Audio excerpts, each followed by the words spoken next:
The Mannin Line with Andy Wint.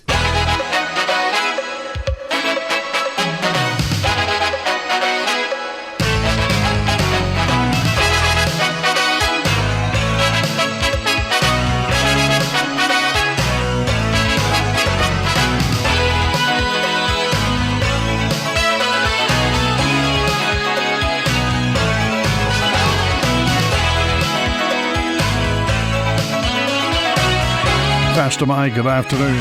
Welcome to Mannin Line on Max Radio. An open line today through to 1. Haven't been with you since last Thursday, so I must say thanks to Jackie and Martin and Valerie and Pam and Rosie and Barbara and Jennifer and Den and Mark and Shirley and Renee and Peter and Colin and Keith, our guests at Woody's Club last Thursday at the Woodburn Pub in Douglas. Hope to be back there soon.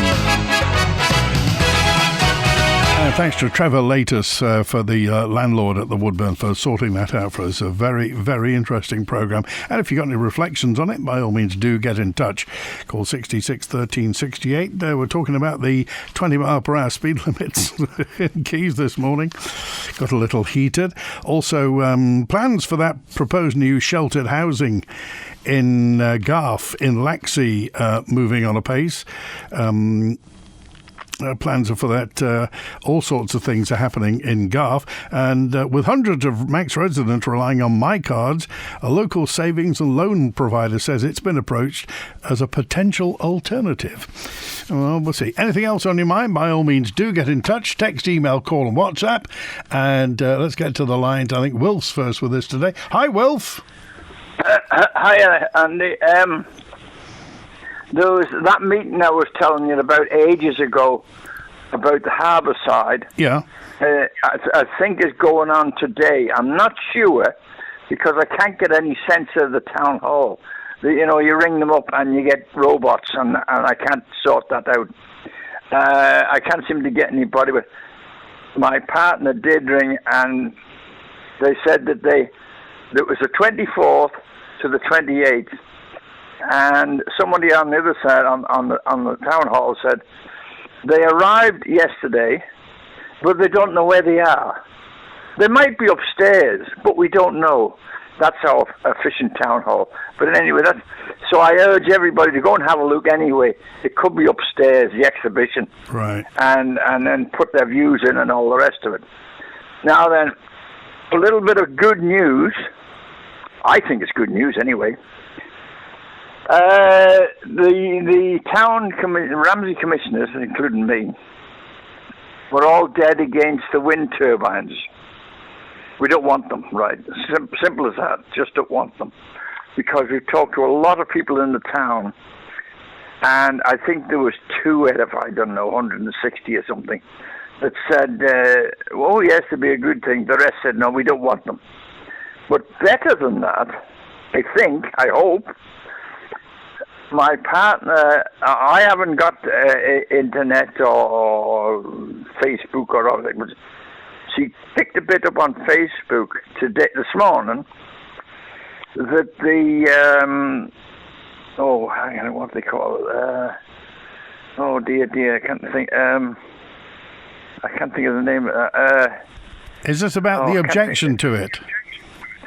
Yeah, and it's England. It's the Ministry of Defence, Wilf. That's the one. Yeah. They said no. Well, they're objecting to it. All these proposals have gone in, and all the people having their say. But apparently, they've raised objections because they say it's going to affect air traffic control and radar at the British Aerospace site at Warton in Lancashire. So these huge 1,000-foot turbines and what have you will affect them. That's what they say at the moment, anyway. Yes. Well, I mean, they're powerful people. And I think hopefully that will put an end to it. I think that would kill it dead. Well, we'll see. You would imagine, though, Wilf, surely they would have thought of that already. Surely the people putting 1,000-foot wind turbines would have thought, British Aerospace, I mean, that site at Warton, they built the TSR-2 there in the 60s. It's been there forever. Well, it was an American base in World War II. Yeah, right. Well, they hadn't thought of that, and a lot of young people that was when I went to the exhibition in Ramsey here earlier on, a lot of young people. There wasn't anybody very old, so they wouldn't know about them sort of things unless they looked them up. And well, obviously they didn't. And I'm sure. I think that the Air Ministry and naval stuff in England is something to do with Ramsey Bay. It was always an anchorage for naval vessels, and that might be something to do with it as well. Just throw that in the mix. Well, we'll see. We'll see. Yeah, I hope so. All right. Okay, well, thanks for calling today. We appreciate it. Okay, thank you. Good to hear from you. Okay, well, two things there. The DOI is holding drop-in sessions for people to look at the plans and to provide feedback for the new flood defences for Ramsey. It's taking place at the Town Hall, usual opening hours. So the drop-in sessions are at Ramsey Town Hall until this Friday during the normal opening. I don't know whether it's downstairs or upstairs. If you've been, please tell. There's also an additional late session on Thursday from 4 till 7. So today, tomorrow, Thursday and Friday, daytime opening hours, Thursday 4 till 7. Ewan McGuinness is a commissioner. Of course, June was on a few weeks ago. He says you must make your voice heard about the DOI's plans for flood defences in Ramsey. He said the town's under threat of tidal flooding and believes the defences need to be in place to protect homes and businesses on the quayside. Ewan McGuinness. Ramsey is one of the most at-risk areas for tidal floods.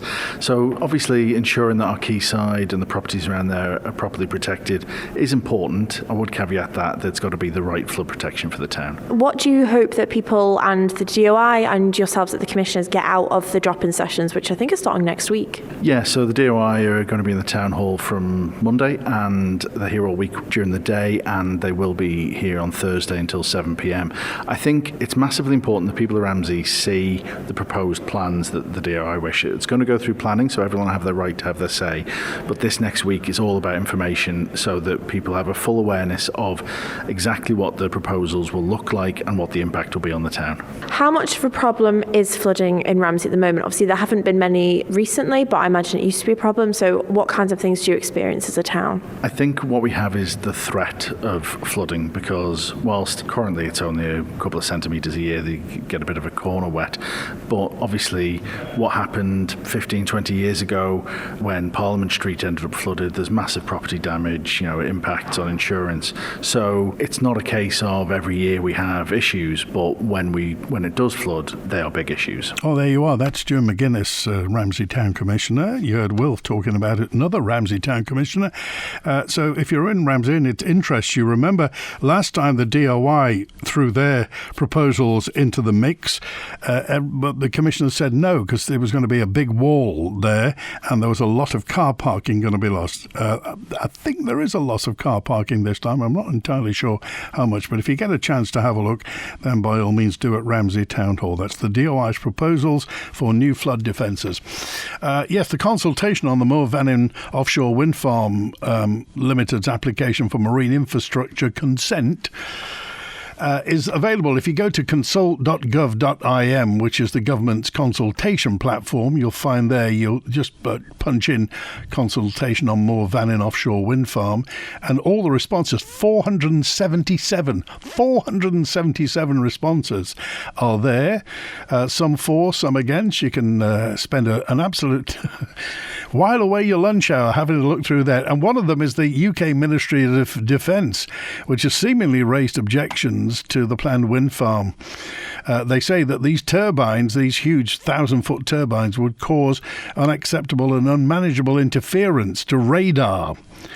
possibly desensitizing it and creating false aircraft returns, which would be a risk. But now, Wharton Aerodrome is no longer military. Wharton Aerodrome is owned by British Aerospace. It's where they do basically make parts for aircraft, and I think they may do some aircraft. I mean, the Lightning was built there in the past.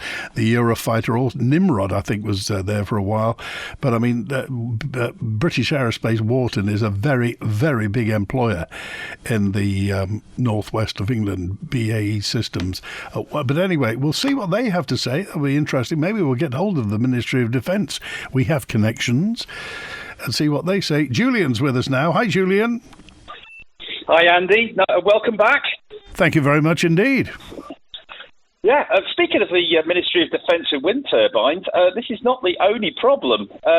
Thursday, 13th of November this month, in the House of Lords, David Mundell, MP for Dumfriesshire, Clydesdale and Tweedale, proposed Amendment 28, stopping wind farm developers from trying to nose their way into the Eskdale-Muir seismic array. And that's the array that detects ultra-low frequency signals, listening for the signature vibrations of nuclear explosions around the world, which is part of the UK's international obligations under the Nuclear Test Ban Treaty.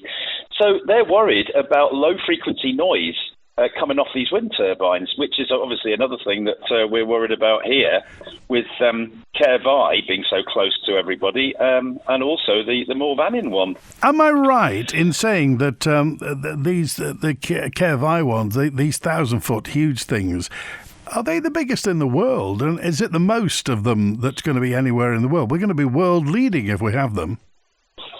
Well, this is actually why I'm ringing in, because the consultation for Mannin, if you look carefully, Ørsted have done a scoping report, and on table 3.6, it gives what they call the design envelope parameters.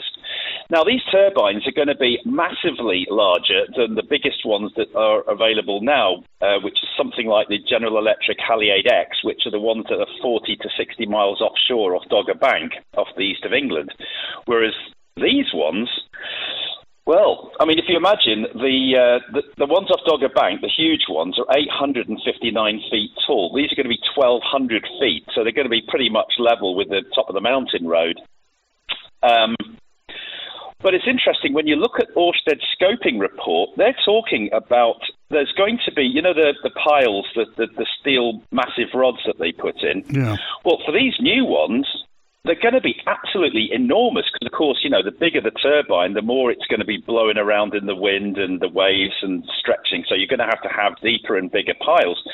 So they're talking about the monopile will be 60 feet in diameter.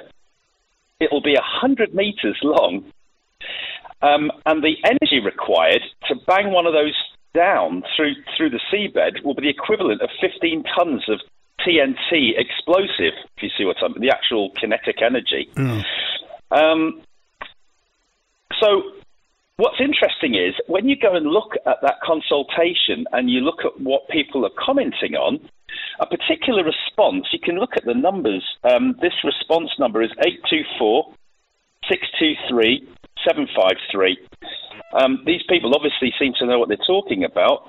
They're saying that the pile driving momentarily and substantially increases the pressure of fluids trapped within the surrounding rock. And this is under the pile and to the side of it. And when this pressure bleeds off, it creates new conduits for fluids to flow, and it will open up all these cracks, right. Thousands of naturally. So you're talking about fracking here, effectively. Now, the turbines are being built close to the Lagman Fault, which is also where one of the reasons why the gas is there. You know, this is one of the natural faults that. So they're saying here that with the scale of these things, even the current ones, the detectable earthquake effect of this is 20 kilometers away, and any gas pockets that manage to find their way through the cracks will escape through to the seabed and then up into the atmosphere. You would have thought that Ørsted know all this, though, Julian, wouldn't you? They've been doing this for years. Surely they know this. Well, actually, it says about halfway down on this consultation comment, Ørsted's report shows no understanding of the published bedrock geology in the Lagman Fault off Mackald. So it sounds like they're just going gung-ho and not really taking kind of account of the possible problems when you're whacking down 100-metre long, 60-foot diameter piles into the seabed. On the other side, the thing is that, Julian, on the other side of this, of course, there are people who say this is an industrial revolution. You can't make an omelette without breaking an egg. They will be enormous. There may even be a tourist attraction. People may come from all over the world to see a lot of 1,000, 1,200-foot turbines spinning around. So we don't quite know what's going to happen, do we? Except that Ørsted share price, despite selling off £6 billion worth of Hornsey 3 wind farm to another developer, their share price hasn't moved a jot. It's still terrible. So you've always got, when you look at what investors are doing with companies, they obviously have no confidence in Ørsted. It is fairly well underwritten by the Danish government, though, isn't it? Yeah, but there's only a few million people in Denmark. I mean, how much can they take? I mean, this Ørsted's been absorbing massive amounts of money. And, of course, this started, the problems that they started with their share price started in 2021 with an administration in the US that was very pro-wind. So it's not to do with that. It's something else. And I think the problem you've got is people are realising that the longevity of these turbines is nothing like the sales pitch was. The amount of energy that's generated, even now, Ørsted have lost several billion because the wind hasn't been what they projected it to be. Even just what turns the blades hasn't turned out to be what they predicted. And I wonder how much this has cost the Manx taxpayer so far as well.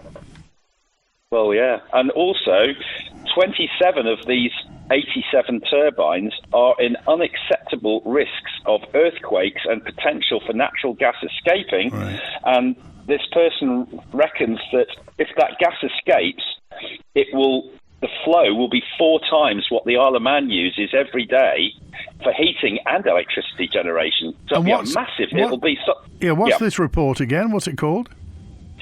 This is a response within the Mannin consultation on the Isle of Man. Right. Okay. Do you know which one it is? Of the 477, which one is it? It's response number 824 623 753. Okay. So the person that's written this is obviously something to do with geology or whatever, but I mean, it's something to think about. If you end up with clouds of gas, and they also reckon there'll be a sheen that will go over the seabed that will be something in the region of 40 square kilometres. Right. How many of these 477 have you read, Julian? A few of them, but this one really caught my eye because you are talking about huge, explosive, percussive hammering of these massive piles, and these turbines, I mean, if you're going from 850 foot up to 1,200, they're going to need massive foundations to hold them in place. Okay, all right. That's just logical. Appreciate Thanks, Andy. it. Good to hear from you. Thank you, Julian. And Steve's on now. Hi, Steve. Hi, Andy. How are you? Very well, thanks. Yeah, good. Good. Feeling better? Better than I was, put it that way. That's good. Just a quick, I'd like to give a bouquet first, Andy. Douglas Corporation, City Council. I had the pleasure of coming down from Queeg the other day, around about 6 o'clock at night, 6:30, and then come round the corner when you turn off to go along the South Quay, and the whole of the quayside there looks absolutely fantastic. The Christmas lights, the Christmas tree, it really, if you were a visitor, you'd think, wow, this is beautiful. And then, however, I'd then like to take back a number of bouquets, I think, from the corporation. You come onto the promenade, Loch Prom, and it's absolutely awful. You've got the Claremont, which has got the decorations out there, and then apart from that, you've got the Christmas tree outside the Sefton, and Matcham's and the cafe there have got some underlying sort of Christmas lights, and the rest of the promenade is black. It looks absolutely awful. I'm trying to remember. Do you remember once upon a time we had Christmas lights that used to go across the prom, didn't they, from side to side? Correct. Exactly. And the only other place for the balustrade lighting is up the drives, up Palace Drive, which I had the pleasure of walking down the same night. Nice and bright, but you look on the promenade, Andy, it looks like a bomb site. It looks deserted. Absolutely awful. Even them new lights they put in don't throw any light at all. It's all apartments down that end of the promenade now, the far end and what have you. It's just nothing. It's absolutely awful. It really is. It's dreadful. Okay. And yet South Quay, North Quay looks absolutely fantastic. Well, South Quay, of course, has got festoon lights, Steve, hasn't it? Exactly. Why we can't have them? I know there was a big argument a couple of years ago about them and everything else, but we've still got festoon lights on South Quay. We've got them up the drives. We've got them up Palace Road. Douglas Head. Palace Drives there. Douglas Head. And I just think it looks really, really good, and especially this time of year. It's people coming on the boats must look and go, what are we coming to? Okay. What are we really coming to? All right. Okay, Steve, we appreciate it. Thanks for calling today. Cheers, thank you. 27 minutes past 12.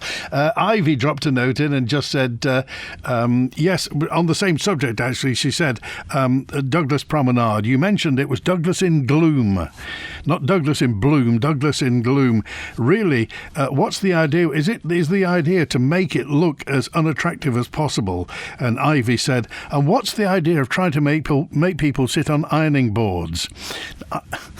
Ivy, they're not ironing boards, they're new seats. They may look like ironing boards, but they're actually seats. Maybe they've been designed just not to be comfortable, so you can't sit on them for a long time. The ironing boards on the prom, that's a new one with me. Thank you, Ivy. And Howard's on now. Hi, Howard. Oh, Andy, welcome back, fella. Thank you. The ironing boards. I remember, as I say, I worked in the gardens when I was in a nipper a long time ago on the promenade, and the shelters used to have seats in, and the promenade had seats. But what they were finding were what we used to term as tramps. I know it's a derogatory, and they were sleeping in them. Itinerants, so Howard. Aye, that's them. But they were all gentlemen, and some of them were very well read. I remember a couple of them there used to spend, a large part of their day in the library, and they wouldn't be allowed in there if they were idiots. But anyway, that aside, that's what the council and the government, over a period of years, have changed. They took the seats out of the shelters, they've taken the sides off them so that they can't sleep in them. If you remember, they put iron steel bars on the seats under the Villa Arcade, and that was to stop the same principle. And this is why they're putting seats where you can just sit down for 2 minutes, but like the bush shelters, you can't sit there for any length of time. Yeah. The bush shelter ones are on a slope, so if you did try to lie on them, you'd fall off. Well, I mean, what they've done is basically, because of a few people on the extremities, i.e. the people who just want to sleep there or what have you, they've ruined it for everybody else, because you can't sit on a seat that's comfortable. Exactly. Plus the mindset of the council as it was then. They've gone down that road, and unfortunately there doesn't seem to be a way back now. But that's not what I come on for. It's something that crossed my mind. It was something you were saying there before about the Easystane. Now, we have two conflicting thoughts here. The Easystane, if you can remind me, or your listeners can, the MUA had a company come in with the equipment to check the height of the trees as you drive along from the ferry bridge through. Right. To see if they could get the wind turbine vanes and the equipment along that way. I know it's a long way round to Easystane from there, but that's all main road. And they were checking the height of the trees to see that the vehicles and etc. could clear the way through. But when you just listen to it, and only in the last couple of weeks, the last month, they've been saying that road is collapsing up there at the Mount Murray Museum from the Brown Cow. Good point. Now, you're talking about two items where they've had MUA bringing people in to check the road and the trees, And you've got the DOI saying that road is in a dangerous state. Plus the fact that I don't know where they will be used, but Oatlands Farm out there for many, many years is a concrete mixing plant. And you're going to have heavy vehicles tramping up and down that road that is unsafe. It's going to wreck the railway bridge and the roadway itself. So who is going to win in this little challenge, the MUA or the DOI? You see, I mean, it depends which way where they land these the wind turbine blades, and they were going to bring them into Douglas and take them because they did publish some sort of map as to how they're going to get them up to Ballykillawy and the Slough and take them in that way. But, I mean, wherever they go, they're going to have to cut the trees down to get through, because you can't go through an arch of trees with these things sticking up. And surely they can't do them flat because the curves are too sharp. Mm-hmm. Well, you remember when they come to build what we term now as the Princess Alexander Pier? Yeah. That's the one on the outside of the battery.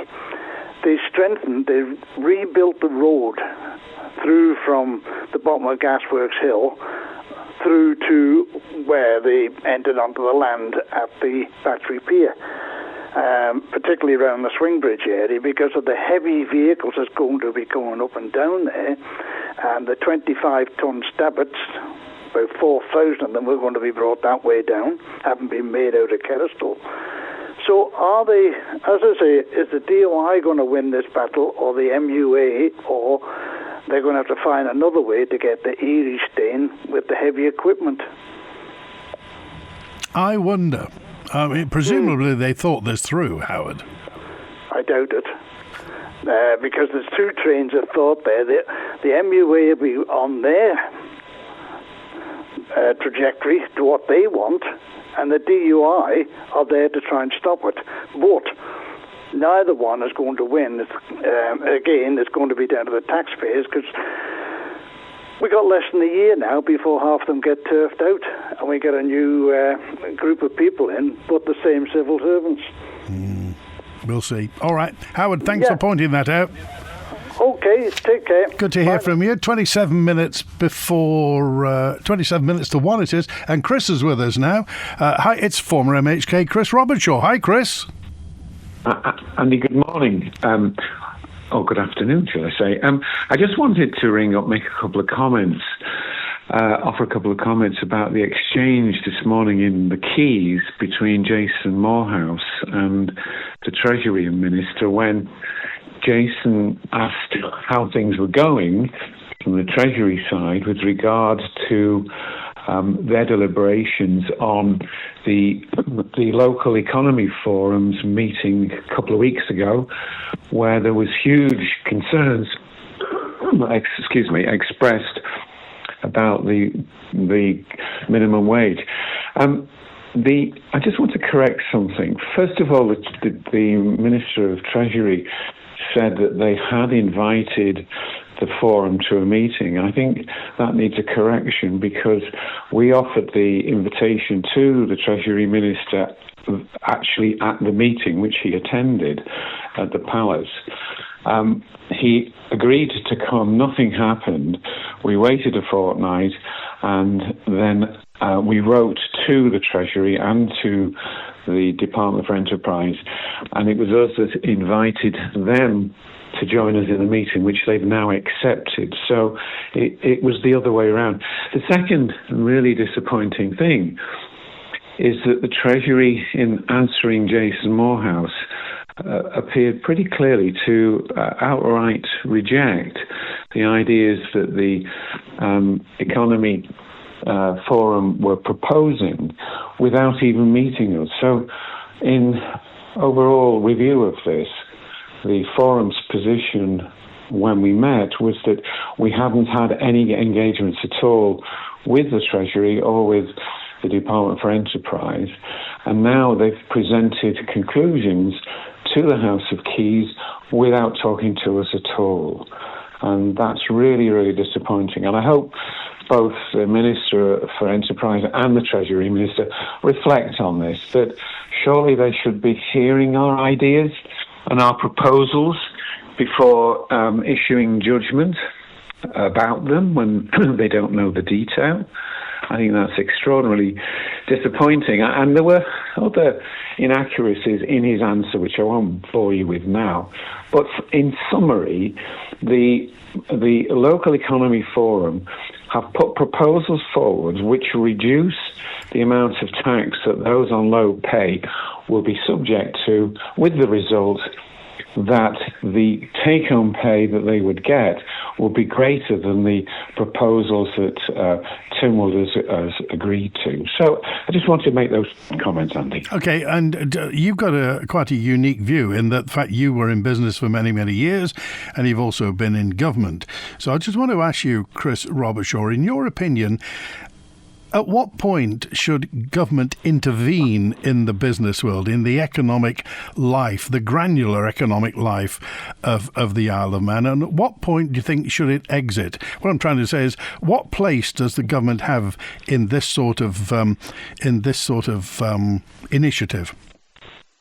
Well, a very important role, because what's happened in recent years is because the thresholds for tax and NI have remained either static or only marginally increased, whilst the minimum rates of pay have gone up. It's resulted in those on lower minimum rates of pay and just above paying disproportionate amounts of tax to government. So the great winner in pushing up the minimum rate of pay in this particular set of incidents, situation we're in, is that about 40% of the increase that the employee should get goes back to government, and yet they seem unwilling to put their thinking caps on with us and really try to work out a way how the lower paid will gain from this, because they are really now starting to suffer.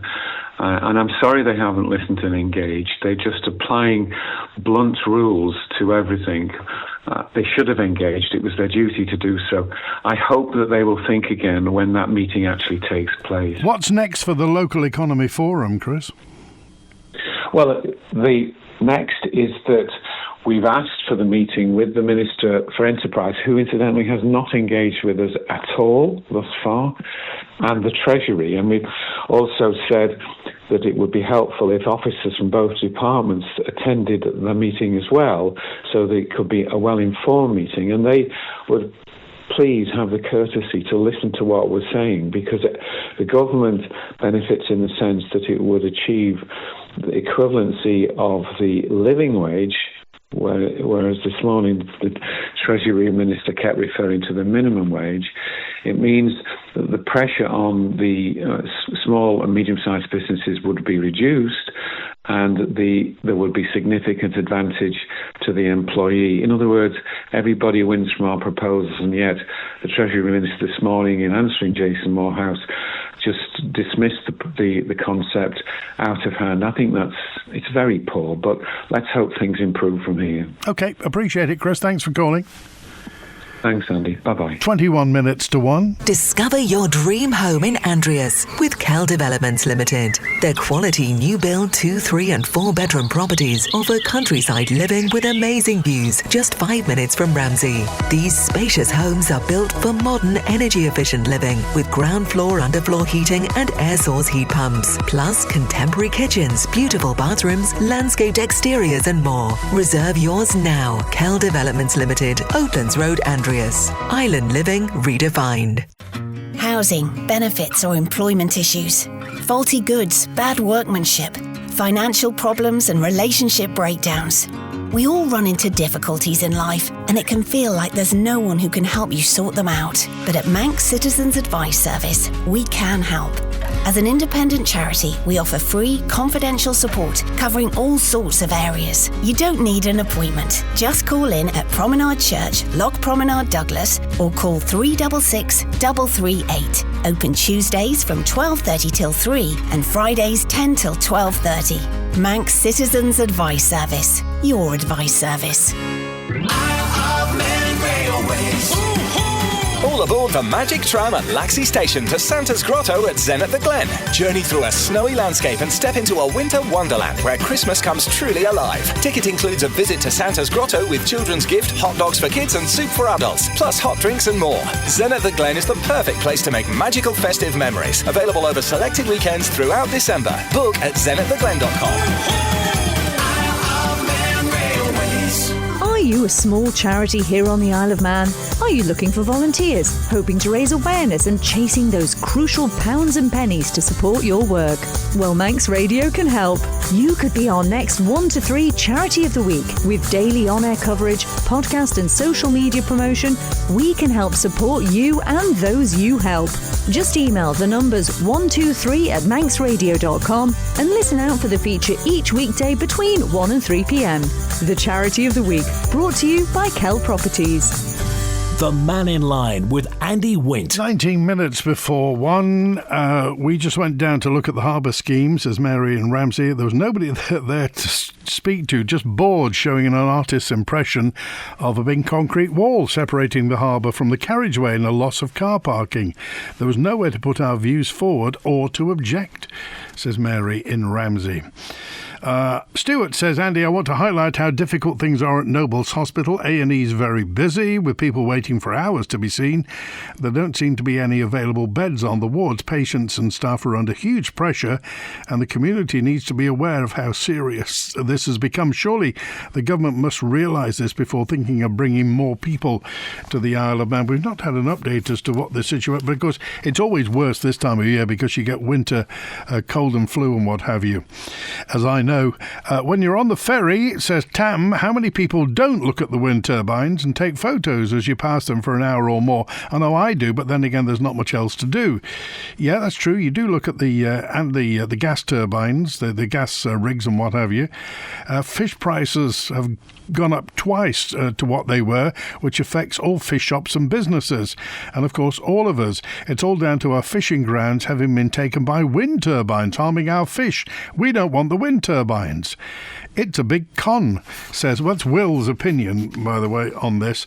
And one note that came in from Norman, who just said, let's face it, if we do get all these big wind turbines, it'll stop those Russian spy ships, won't it? And the Russian drone submarines going around, because they'd just bang into the wind turbines. Well, it's an ill wind, isn't it, that blows nobody any good. Here's Juan now. Hello, Juan. How are you, Andy? Better than I was, thank you. Good. You see, when you're not in, everyone's worried about you. It's like having an old relative or an old uncle. Everyone goes, where's Andy? What's wrong with him? How is he? Less of the old. We're gonna have to call you Uncle Andy.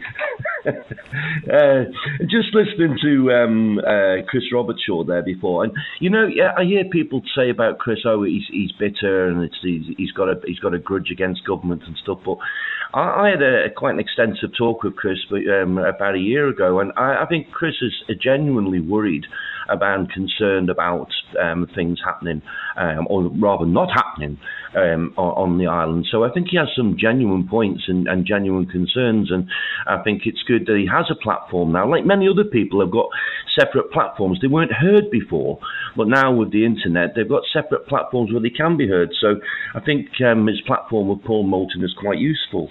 I think Chris should be listened to on a lot of stuff, for sure.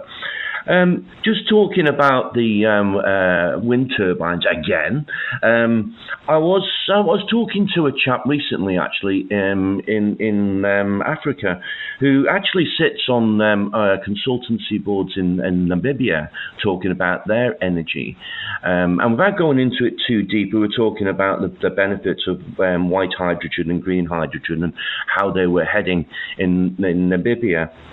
And his comment really was a lot of questions won't be asked about green hydrogen on these safety aspects and everything, because it's wanted. The big money wants to put it there. So certain questions will be avoided to get something in place. And I've got to refer that back to Ørsted and what they're doing here. And again, certain questions will be avoided and not put in place because money talks. Follow the money trail, as I've said on many occasions. When we're talking now on what Julian said about the pile driving and the extent that they have to go down and the threat that it could be to the gas and fracturing, I have to come back to the comment that Chris Thomas made some time ago on various shows on here about protecting our gas field, and if we were going to use it, that it be used properly and not be wasted. So again, I have to come back to that fact of, has this been studied or has it been passed over? I know when we spoke with Ørsted at quite some length, I think both me and Julian were there at the same time. They were very, very dancing, very evasive at certain questions, and we couldn't get a direct answer out of them. And one of them was about the gas field, and would it be or could it be used in conjunction with what they wanted? And they danced around that answer. So I think, generally the politicians should look for a second form of advice on this stuff and not take what Ørsted are telling them as gospel, because they just want business, they want money. They don't care about the island per se or the people on the island. All they're driven by is money. So I think they should really take a step back and look very, very carefully at the decisions that they're making and who is giving them that advice. Well, they probably would say they do care about the Isle of Man, June? Of course they will. Of course they will, Andy. Of course they will, because money talks. I mean, we're talking about capitalist venture, and you know, like I've just said there, and this is happening in another part of the world. People who are involved in this stuff, who actually will tell the truth, and this was after a couple of years, it loosens people's tongues. But these people that are involved with this stuff will tell you these questions are being avoided, and that's the simple thing from people who are actually involved in it. You know, the truth is, questions will be avoided to get in place something which is going to make someone a lot of money, especially a company which is nosediving off the end of the cliff at the moment. So, yeah, I think we have to be very careful about where we're heading and what we're protecting. And, again, going back to looking after the people of the island and not just raking in the money. And the fact that people are going to come to look at these as a tourist aspect, I think, is farcical and a bit stupid, to be honest with you, Andy. We have far better things on the island that we can promote for tourism than a load of wind turbines that's is going to damage our fishing, as Will has just said. So you don't think, June, there's any chance that once they're there you get used to them? A bit like the Laxey Wheel. That would never get planning permission these days. That's a tourist attraction now. Yeah, would that be a bit like armed police walking around? We just get used to it. Not really the answer, though, is it, Andy? I mean, that's going to take our whole type of the way that we've lived and the way that we have on the island and the culture that brings a lot of people here. It's big, because they want to get away from the madness of everywhere else. So this, we'll just accept it. I don't go along with that. The fact that, you know, in 6 months' time or 12 months' time, every police officer might be armed over here. Oh, we'll just accept it. We shouldn't just accept these things. No, we should fight for what we have. Okay. All right. Yeah. And the other little tiny point there as well, I asked the guy about geothermal and drilling, and he said, good question. Didn't go into it in depth, but good question. Don't know why they don't do it more. Okay. Cheers, Andy. Thanks for calling today. Who's paying for these police officers to travel all over the UK looking for new recruits? And what person in their right mind is going to bring families here with no doctors, no dentists, and house prices completely unaffordable? Well, this is the story that the constabulary is hosting drop-in sessions in Liverpool, Birmingham and London. Officers from the constabulary are travelling all over. Next Monday they're in Liverpool, Tuesday in Birmingham, and Thursday the 4th they're in London.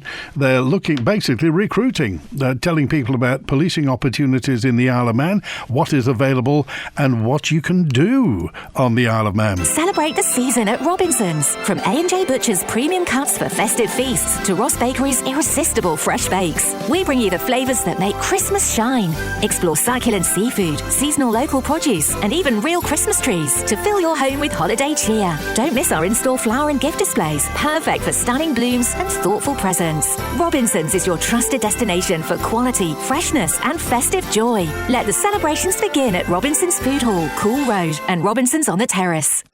Take a stroll along the prom and call into the new look Cafe Villa and sample the new menu. There's something for everyone at Cafe Villa, from hearty breakfasts and pancakes to baked potatoes, a great choice of delicious mains and award-winning ice cream. All made using local produce where possible and supporting local producers. With seating inside and out and a stunning sea view, it's the perfect spot to relax. New look, new menu. That's Cafe Villa on Douglas Prom. Open 8 a.m. to 4 p.m. every day. Are your clothes not fitting the way they used to? Cool Sculpting's patented non-invasive cooling technology is designed to target and kill fat cells with no surgery or downtime. Tracy Bell can assess your needs and advise if it's right for you. If you'd like to find out more about this revolutionary non-invasive fat reduction treatment from Cool Sculpting, call us today on 613323 or visit tracybell.co.uk to book your free Cool Sculpting consultation. Ellen Vannin Fuels make it so easy to keep topped up with home heating oil this winter with our smart tank monitoring system, easy payment plans, and being able to manage your account online. Call us on 844 000. Stay warm this winter with Ellen Vannin Fuels. Save 20% in the Loganair Tartan sale with promo code Tartan20. Book now at loganair.co.uk. T/Cs and exclusions apply, subject to availability. The latest edition of Manx Radio's Breath Mindfulness podcast with Karen Hardman is available now. Breathe in for 4 counts. Flood your body with fresh oxygen. Brought to you by the Good Health Store on Station Road in Port Erin. Take yourself to an environment where good things happen.